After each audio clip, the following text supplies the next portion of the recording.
दोस्तों आज हम फॉरगेट मी नॉट नाम की मूवी को एक्सप्लेन करेंगे जो अमेरिकन हॉरर थ्रिलर मूवी है जो 2009 में रिलीज हुई।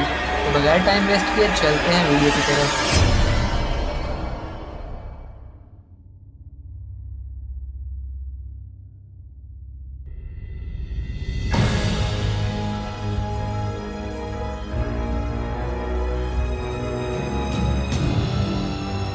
तो मूवी के ओपनिंग सीन में हम एक यंग गर्ल को कब्रिस्तान में दौड़ते हुए देखते हैं जिसकी दोनों आंखें पूरी तरह से ब्लैक थी और उसके नाक और मुंह पर ब्लड स्टेन लगे हुए थे। वो अपने घर पर जाकर रुकती है और अपने घर के दरवाजे को खोलने की कोशिश करती है। उस लड़की के पेरेंट्स उसे इस हालत में देखकर काफ़ी घबरा जाते हैं और उससे पूछते हैं कि उसके साथ क्या हुआ है, लेकिन वो लड़की उन्हें कुछ नहीं बता पाती क्योंकि उसे कुछ याद ही नहीं था। और उस सीन को देखकर ऐसा लग रहा था कि उस लड़की के पेरेंट्स इसे पहचान नहीं पा रहे। अब यहाँ से सीन शिफ्ट होकर एक हॉस्पिटल का आता है जहाँ हम एक लड़की को पार्शियल कोमा की हालत में देखते हैं। अब जिन्हें पार्शियल कोमा का नहीं पता उन्हें मैं बता दूं कि इसमें पेशेंट पूरी तरह से कोमा में नहीं होता। वो जिंदा रहता है लेकिन अपने आसपास की किसी भी चीज़ को एक्सपीरियंस नहीं कर सकता। अब यहाँ से सीन शिफ्ट होकर एक सैंडी नाम की लड़की पर फोकस करता है जो अपने भाई इलाई के साथ पार्टी में जाने के लिए रेडी हो रही थी। सैंडी और इलाई पार्टी में पहुँचते हैं जो कि उनके फ्रेंड्स ने अरेंज की थी क्योंकि वो सब ग्रेजुएट हो गए थे। और यहाँ हमें पता चलता है कि सैंडी और इलाई को एक स्कॉलरशिप के लिए सिलेक्ट किया गया था।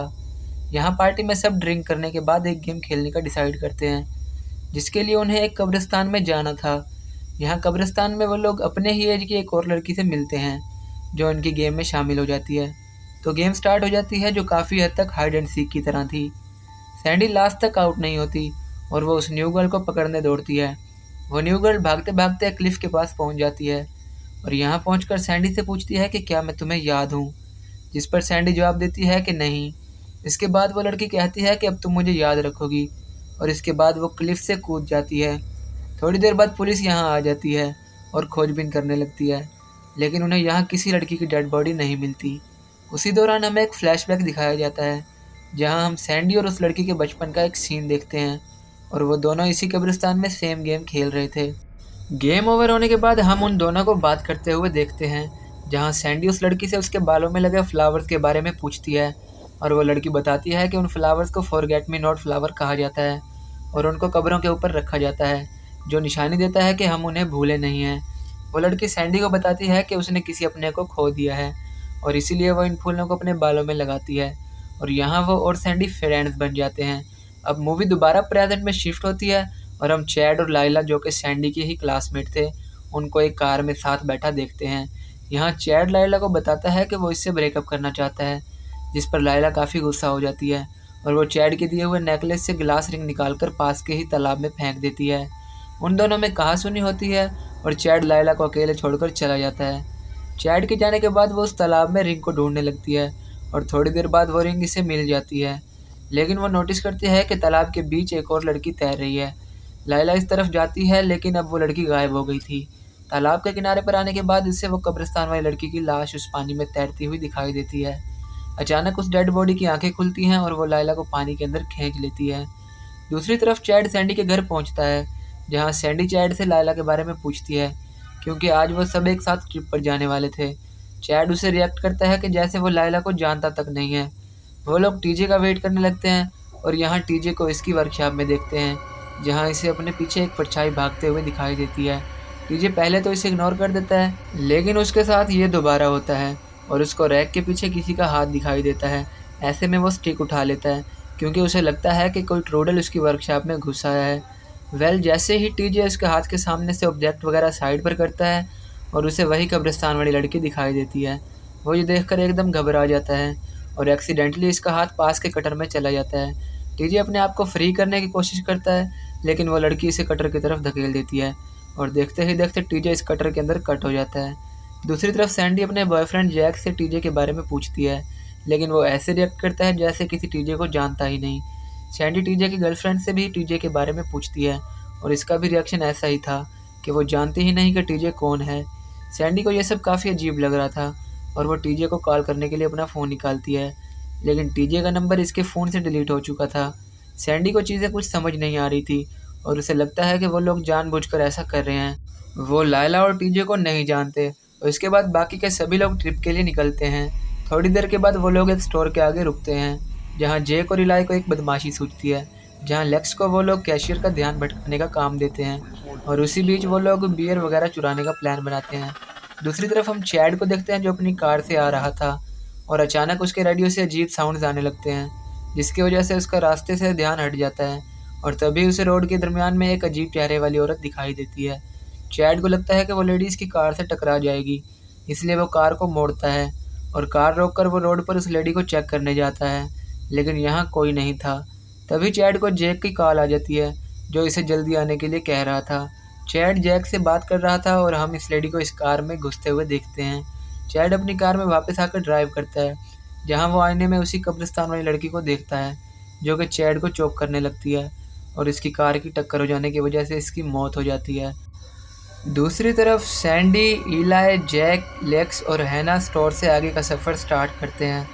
सैंडी और लेक्स में टीजे को लेकर बहस हो जाती है, क्योंकि सैंडी को लगता है कि लेक्स ने टीजे को चीट किया था और इसीलिए वो इनके साथ इस ट्रिप पर नहीं आया। लेक्स अभी भी इसे ऐसे ही रिएक्ट कर रही थी जैसे वो बिल्कुल भी नहीं जानती कि टीजे कौन था। यहाँ रास्ते में सैंडी को चैड की कार दिखाई देती है, लेकिन उसे देखकर भी उसके अलावा कोई पहचान ही नहीं पा रहा था कि चैड कौन है और ये कार किसकी है। सैंडी इन सब को टीजे के घर ले जाती है ताकि वह पहचान सकें कि टीजे कौन था। यहाँ हम देखते हैं कि टीजे का घर पूरा खाली पड़ा हुआ था और घर टूटी फूटी हालत में था, जैसे वहाँ बरसों से कोई रह ही ना रहा हो। सैंडी और जैक घर के अंदर जाते हैं और इलाई कार के पास ही रुकता है। इसमें लेक्स और हैना भी बैठे हुए थे। यहाँ लेक्स और हैना में किसी बात को लेकर बहस हो जाती है और हैना लेक्स को अकेले छोड़कर घर के अंदर चली जाती है।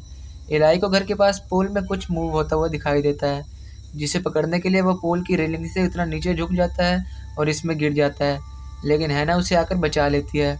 वहीं लेक्स कार से बाहर निकलती है और उसे कब्रिस्तान वाली लड़की का विजन दिखाई देता है। अचानक लेक्स को होश आता है और वो अपने सामने एक अजीब से आदमी को देखती है, जो इस पर अटैक करने के लिए दौड़ता है। लेक्स उस आदमी से बचने के लिए उल्टी डायरेक्शन यानी जंगल की तरफ भागती है और जंगल में उसके पीछे उस आदमी की तरह कई लोग दौड़ने लगते हैं। उनसे बचने के चक्कर में वो अचानक एक गड्ढे में गिर जाती है।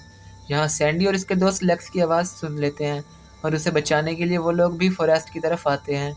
लेक्स जिस गड्ढे में गिरी हुई थी वहीं उसके आसपास कई हाथ निकलते हैं और लेक्स का दम घोंटकर उसे मारने लगते हैं। बाकी के लोग लेक्स को यहाँ वहाँ ढूंढ रहे थे और इतने में सैंडी लेक्स के पास पहुँच जाती है और वह कब्रिस्तान वाली लड़की लेक्स को खींचकर मिट्टी के अंदर ले जाने लगती है। सैंडी भागकर लेक्स को बचाने की कोशिश करती है, लेकिन इतनी देर में वो बस लेक्स के हाथ को ही पकड़ पाती है, जो मिट्टी के ऊपर दिख रहा था, और इसी वजह से वो लेक्स को बचा नहीं पाती। बाकी लोग यहाँ आते हैं और सरप्राइजिंगली इस बार भी सेम वैसा ही होता है जैसे पिछले 2 बार होता आया था, यानी कि इन लोगों को मेमोरी से लेक्स पूरी तरह से गायब हो गई थी। बस सैंडी को ही ये सब याद था और अब वो लोग सैंडी के कहने पर पुलिस स्टेशन जाते हैं, जहाँ उन्हें ज़्यादा कुछ तो पता नहीं चलता, पर वो इस कब्रिस्तान वाली लड़की का नाम जान पाते हैं। उस लड़की का नाम एंजेला स्मिथ था और वो एक कॉन्वेंट में रहती थी। वहाँ रात काफ़ी हो चुकी थी, इसलिए वो पास के एक होटल में रुकने का डिसाइड करते हैं। जैक और सैंडी एक रूम में स्टे करते हैं और बाहर पूल के पास इलाई और हैना स्विम करने चले जाते हैं। थोड़ी देर बाद सैंडी, जो कि थक कर सो चुकी थी, उसे अचानक ऑस्मिक अटैक आ जाता है। जैक उसे संभालने की कोशिश करता है और इलाई, जो कि रूम के बाहर से ही गुजर रहा था, वो इसकी हेल्प करने आ जाता है। हैना इलाई के पीछे रूम में एंटर करने ही वाली थी कि डोर बंद हो जाता है। अचानक ही हैना नोटिस करती है कि साइड वॉल से कोई इसे स्टॉक कर रहा है। हैना उस तरफ जाती है और वहाँ पहले की तरह ही वही अजीब लोग आ जाते हैं, जो कि इस पर अटैक कर देते हैं। हैना उनसे बचकर एक रूम में छुप जाती है, जो पावर सप्लाई वाला रूम था, और यहाँ इसको इलेक्ट्रिक शॉक लगने से डेथ हो जाती है। दूसरी तरफ सैंडी की आँख खुलती है और वह रूम में खुद को अकेला पाती है। सैंडी को इलाई का कॉल आता है, जो कि सरप्राइजिंगली घर पर था और जैक भी रूम में नहीं था। तो यहाँ से सैंडी जैक को ढूंढती है और वो दोनों मिलकर एंजेला स्मिथ के बारे पता करने कॉन्वेंट जाते हैं। यहाँ वो लोग एक नन से मिलते हैं, जिससे बात करने पर इन्हें पता चलता है कि एंजेला इस वक्त सेंट मैरी हॉस्पिटल में कोमा की हालत में है। यहाँ जैक फादर से बात करते हुए उनके साथ चला जाता है और अचानक चर्च के एक हिस्से से जैक को कुछ आवाज़ें सुनाई देती हैं और वह उस आवाज़ के पीछे जाता है। दूसरी तरफ सैंडी नन के साथ एंजेला के रूम में जाती है, जहाँ एंजेला के पिक्चर्स देखकर इसे ये याद नहीं आता कि वो इसे बचपन में मिल चुकी है। सैंडी को एंजेला के कुछ ड्राइंग मिलती हैं, जो कि काफ़ी डिस्टर्बिंग थी। यहाँ सैंडी को महसूस होता है कि जैक के साथ कुछ होने वाला है और सैंडी से कुछ दूर उसके सामने जैक की डेथ हो जाती है। सैंडी जैक की तरफ भागती है, लेकिन यहाँ आने पर उसे कुछ भी नहीं मिलता और नन सैंडी को देखकर ऐसे रिएक्ट करने लगती है कि जैसे वो सैंडी को पहली बार देख रही हो। सैंडी फ़ौरन चर्च से बाहर जाती है, जहाँ उसे इलाई मिलता है, जो उसे लेने आया था। और इलाई कम्प्लीटली भूल चुका था कि जैक कौन है और वह सैंडी को संभालने की कोशिश करता है। सैंडी की बात सुनकर इसको रियलाइज़ होता है कि ये सब कुछ ठीक उस गेम की तरह हो रहा है, जो वो लोग बचपन में खेला करते थे। गेम के मुताबिक हर प्लेयर जो आउट हो जाता था, उसे एक घोस्ट बनना पड़ता था और बाकी प्लेयर उसे रिएक्ट करते थे जैसे वो इसे जानते ही नहीं, जैसे वो पर्सन एग्जिस्ट ही नहीं करता। अब सैंडी के घर पहुंचने पर इसके पेरेंट्स को लगता है कि सैंडी मेंटली स्टेबल नहीं है, जिस वजह से वो इसे हॉस्पिटल में ज़बरदस्ती एडमिट करा देते हैं। और ये वो हॉस्पिटल था जहां एंजिला को एडमिट किया गया था। यहाँ हॉस्पिटल के इमरजेंसी वार्ड में सब चले जाते हैं। बाहर इलाई वेट करने के लिए रुक जाता है। इलाई के साथ भी सेम वही होता है जो उसके बाकी फ्रेंड्स के साथ हुआ था, यानी कि वो घोस्ट इस पर भी अटैक कर देते हैं और इलाई को मारा जाता है। हॉस्पिटल में डॉक्टर ने सैंडी को इंजेक्ट करके सुला दिया था और सैंडी को अपने ड्रीम में एक मेमोरी याद आती है, जहाँ हम देखते हैं कि बचपन में सैंडी और उसकी फ्रेंड ने एंजिला पर एक बहुत स्कैरी प्रैंक किया था। वह सब उस कब्रिस्तान में वही सेम गेम खेल रहे थे और सब आउट होकर घोस्ट बनने की एक्टिंग करते हैं, जो कि एंजिला जो लास्ट में बच गई थी उसे डराने लगते हैं और उसके पीछे भागने लगते हैं।